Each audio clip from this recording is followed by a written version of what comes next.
purchase orders ready to be received will appear initially on the Receiving tab located in the main menu.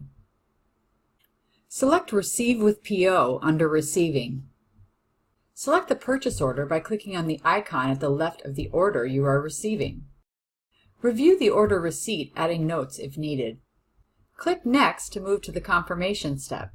Select the truck next to each item to review quantity, warehouse location, and other details about the item.